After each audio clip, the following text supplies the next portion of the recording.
Hello everyone, welcome back to my channel. So in today's class I will going to discuss few points which really helps you out to crack your interview, boost your confidence, and after watching this video you will be sure that you can speak in front of anyone. Okay. अक्सर हम बहुत ही ज़्यादा घबरा जाते हैं, we get apprehensive जब भी हम इंटरव्यू पे जाते हैं, बिकॉज हमें पता ही नहीं होता हाउ टू रिवर्ट कि वो हमसे क्या पूछे, हम उनको किस तरीके का जवाब दें। बहुत ही सटल है ये। हर इंटरव्यूज़ में वो हमसे हमारा इंट्रोडक्शन पूछते हैं और एक हमसे या तो वो हमारा डेली रूटीन पूछ लेते हैं या पूछ लेते हैं like how you spend your day yesterday और how did you celebrate your last birthday और कुछ भी। वो क्यों प्रेजेंट या पास्ट से रिलेटेड चीज़ें पूछते हैं, उनका मेन मोटिव यही होता है कि हमें पता चल जाए दैट जो भी इंटरव्यू देने के लिए आया है उसको टेंसेस की कितनी नॉलेज है, उसकी वोकैबुलरी कैसी है, उसकी इंग्लिश में फ्लुएंसी कैसी है। इसीलिए 3 स्टेप्स बहुत इम्पॉर्टेंट हैं to crack your interview. First step is to introduce yourself very well, other is your daily routine और your past activity, any kind of past activity.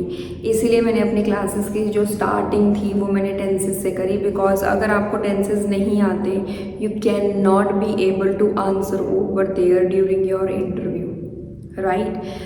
So the techniques are 5 questions हैं जो आपको पता होने चाहिए, जो आपको answers में हेल्प करेंगे कि किस तरीके से आपको आंसर्स देने हैं। कई लोगों को आदत होती है बैठे बैठे वो अपने हाथों के साथ जेस्चर्स करते रहते हैं या पैर मूव करते रहते हैं। दीज आर नॉट गुड, ठीक है। क्यों? क्योंकि जो भी हमसे वहाँ पे बैठे, जो भी हमसे क्वेश्चन पूछ रहे होंगे, वो हमारी इस तरह के जेस्चर्स को डिस्ट्रैक्ट कर देता है, ठीक है। तो यू फर्स्ट आपको एकदम कंफर्टेबली होके वहाँ पे बैठना है। Your back should be straight, right. Do not keep your hands on their table, it shows disrespect. तो ऑलवेज आपके हाथ आपके लैप में होने चाहिए, मतलब आपके नीचे, टेबल के नीचे होने चाहिए, ठीक है। छोटे छोटे से जेस्चर्स हैं जिसको आप ध्यान में रखेंगे तो ज़रूर इम्प्रेसिव इंटरव्यू जाएगा आपका। वो इंटरव्यू कैसे क्रैक करना है, प्लीज़ ये वीडियो सारी देखना, कोई भी चीज़ बीच में से स्किप ना हो जाए। Let just comments. सबसे पहला क्वेश्चन आता है व्हाट इज़ योर नेम। ये तो बहुत ही आसान है, हमें अपना नाम बताना होता है, तो हम अक्सर बोल देते हैं व्हाट इज़ योर नेम। जैसे मैंने क्वेश्चन पूछा what is your name Sahil, what is your name Harminder, what is your name Sunil. तो ऐसे डायरेक्ट कभी भी नाम मत दो, ठीक है। व्हाट इज़ योर नेम, उन्होंने पूरा क्वेश्चन पूछा है तो आप भी पूरा जवाब दो। What is your name, my name is Harminder Kaur या my self Harminder Kaur, right. आपको अपने फेस से वहाँ पे बात करनी है, अपना फेस इतना एक्सप्रेसिव सा रखना कि अगर इन केस उनका ध्यान, वो डिस्ट्रैक्ट भी अगर इधर से उधर हो रहे हों तो तुम्हारे फेशियल एक्सप्रेशन उनको डिस्ट्रैक्ट ना होने दे, और इतने भी ओवर एक्सप्रेशन मत दे देना कि अजीब ही लगे, ठीक है। एकदम सटल सा इंटरव्यू होना चाहिए। What is your name, my self Harminder Kaur, okay. आजकल जो है व्हाट इज़ योर नेम नहीं चल रहा। जैसे आप सबको पता है फैशन में बहुत जल्दी चेंजेस आ रहे हैं, कभी कुछ आता है कभी कुछ आता है, वैसे ही इंग्लिश भी टाइम टू टाइम चेंज होती रहती है, ठीक है। तो आजकल व्हाट इज़ योर नेम नहीं पूछते, लोग पूछते how may I address you. देखो, इसका आंसर देने से पहले मैं आप लोगों को 2 चीज़ें बताना चाहती हूँ। इंग्लिश जो है, मैंने अपनी प्रीवियस वीडियोज़ में भी बताया है, इंग्लिश जो है 2 तरह की होती है, फॉर्मल और इनफॉर्मल लैंग्वेज, ठीक है। मे जो है, जो मैंने यहाँ पे मे वर्ड लिखा है, ये है मेरा फॉर्मल वर्ड, ओके। कई बच्चे क्या करते हैं, जब मैं उनसे पूछती हूँ how may I address you, how may I address you, तो कुछ बच्चे तो मुझे इसका सही जवाब दे देते हैं, ठीक है। कुछ बच्चे मुझे अपना घर का एड्रेस बताने लग जाते हैं। क्यों? क्योंकि यहाँ पे मैंने एड्रेस वर्ड लिखा है, तो उनको एड्रेस से लगता है अच्छा एड्रेस मतलब मेरा घर का एड्रेस। नहीं, how may I address you का मतलब है मैं आपको कैसे पुकारूं, कैसे आइडेंटिफाई करूं, मतलब व्हाट इज़ योर नेम, ठीक है। कुछ बच्चे मुझे जब इसका रिवर्ट करते हैं तो करते हैं यू कैन कॉल मी, ठीक है। Do not use can over there, because मैंने आपको बहुत ही रिस्पेक्टफुली पूछा है how may I address you. May is formal language, can is informal language, तो you can not use can over there, ठीक है। It shows disrespect to the other person और टू द लिसनर। अगर किसी ने respectfully आपसे answer पूछा है, फॉर्मल लैंग्वेज में आंसर पूछा है, तो it's your duty to revert them formally, not informally, ठीक है। तो इसका आंसर क्या होगा, you may address me as Harminder. मतलब जिस तरीके से उन्होंने आपसे क्वेश्चन पूछा है, आपको उसी ड्यू रिस्पेक्ट आंसर देना है। How may I address you, you may address me as Harminder. You can call me as Harminder, बिल्कुल भी नहीं, ठीक है। Show respects also. नेक्स्ट आता है वेयर आर यू फ्रॉम, कहाँ से हैं। देखो जैसे मैंने अभी आपको ऊपर वाले क्वेश्चन में बताया है कि आजकल लोग व्हाट इज़ योर नेम नहीं पूछते, वो पूछते हैं how may I address you. वैसे ही आजकल लोग where are you from, where do you live, where do you stay, ये नहीं पूछते।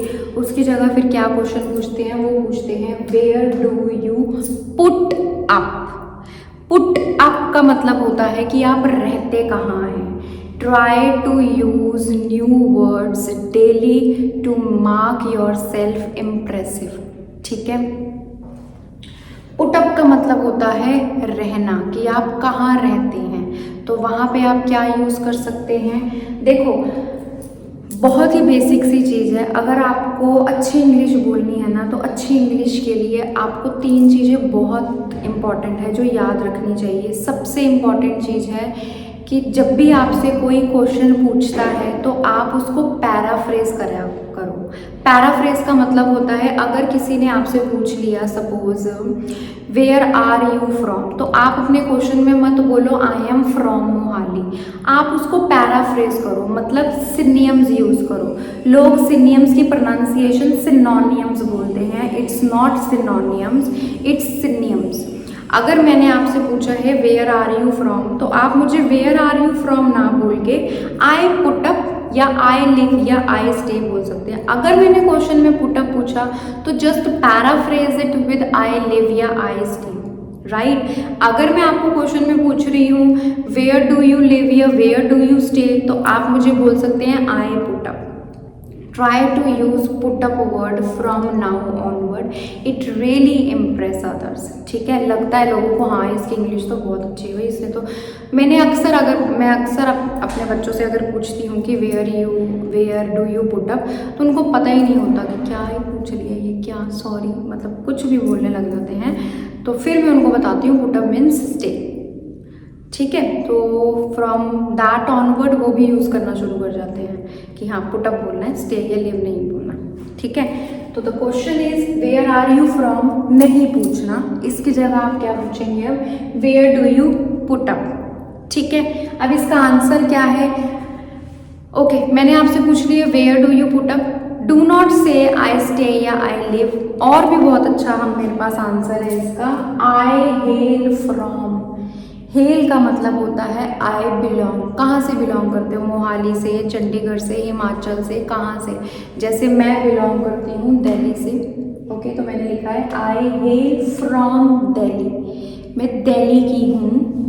प्रेजेंटली अभी I put up in Mohali due to job, Mohali में मैं रहती हूँ काम के सिलसिले में, मैं जॉब करती हूँ इसलिए मैं मोहाली रहती हूँ। तो आई हेल वर्ड आप यूज़ कर सकते हैं। तो आज हमने इसमें इन 3 क्वेश्चंस में अभी तक क्या सीखा, सबसे पहला हमने सीखा कि व्हाट इज़ योर नेम को हटा के आजकल जो नया क्वेश्चन बना है वो बना है how may I address you. और इसमें एड्रेस का मतलब क्या होता है, इसमें एड्रेस का मतलब है हम आपको कैसे पुकारें, कैसे बुलाएं, ठीक है।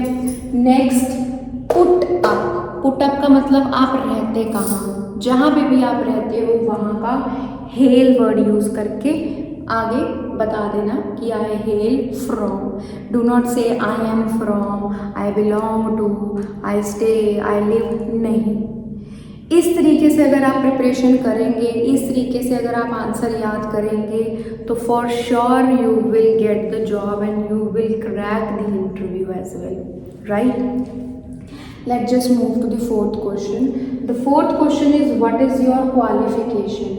ठीक है, देखो एक और चीज़ मैं आप लोगों को समझाती हूँ। अगर तो आप लोगों ने अपनी क्वालिफिकेशन अभी अभी ख़त्म करी है तो उसमें आप हैज़ या हैव का रूल यूज़ करना, ठीक है? देखो जितने भी हमने टेंसेस करे थे ना कहीं किसी ना किसी क्वेश्चन में हमारे वो टेंसेस आ ही रहे हैं, रिपीट हो ही रहे हैं। इसीलिए मैं जो ये क्वेश्चंस हैं हमेशा प्रेजेंट की फैमिली को ख़त्म करवाने के बाद करवाती हूँ। अपने जो क्लासेस में, मेरे ऑफलाइन क्लासेस में बच्चे आते हैं उनको भी, ऑनलाइन में जो आते हैं उन्हें भी सेम ही प्रोसीजर से मैं करवाती हूँ, ठीक है? तो व्हाट इज़ योर क्वालिफिकेशन? अगर तो आपने अभी अभी अपनी क्वालिफिकेशन ख़त्म करी है तो आप बोल सकते हैं I have recently completed my जो भी एक्स एंड वाई जेड, जो भी आपने अपनी क्वालिफिकेशन डिग्री ख़त्म करी है वो, जैसे मैंने यहाँ पे प्रिपेयर करके रखा है। अगर तो आपको काफ़ी समय हो गया है, ठीक है, तो उसमें आप सीधा समय हो गया है ना, मतलब पास्ट में चला गया है, तो ये आपका जाएगा सिंपल पास्ट के रूल में। वो जब मैं आपको नेक्स्ट क्लास में शुरू करवाऊंगी तो उसमें और क्लैरिटी मिल जाएगी। अभी तो हमने सिर्फ प्रेजेंट की फैमिली ख़त्म करी है, पास्ट की फैमिली जब करवाऊंगी तो आपको ये वाले आंसर का जवाब उसमें और अच्छे से समझ में आ जाएगा। तो कोई भी पास्ट एक्टिविटी है, कोई भी काम जो आपने पास्ट में कर लिया है, हो चुका था, वहाँ पे आपका सिंपल पास्ट का रूल लगेगा, ठीक है? अब मैं कर चुकी हूँ जो भी मेरी क्वालिफिकेशन है तो वहाँ पे मैंने सिंपल पास्ट का रूल लगाया और वो है मेरा कंप्लीटेड, ठीक है? तो मैं यहाँ पे लिखूँगी आई कंप्लीटेड जो भी मेरी क्वालिफिकेशन थी, master of arts program in English literature. मतलब मेरी जो क्वालिफिकेशन थी वो थी master of arts program in English literature, वो मैंने कर ली, ठीक है? वो मैंने यहाँ पे लिख दिया। अगर आप चाहें तो यहाँ पे इसके आगे लिख सकते हैं कि आपने कहाँ से करी, from Delhi university. If you want you can add, ठीक है? अगर करेंगे तो और भी अच्छा है, ओके? आप अपने जो भी इंटरव्यू लेने के लिए आपका बैठा होता है उसको मौका ही मत दो वो आपसे वाई पूछे। अगर तो वो आपसे वाई हर क्वेश्चन में पूछ रहा है, it means that the person is not impressed और not satisfied with your response, ठीक है? तो हर एक चीज़ का टू द पॉइंट आंसर दो with good vocabulary, okay? Last question है व्हाट डू यू डू?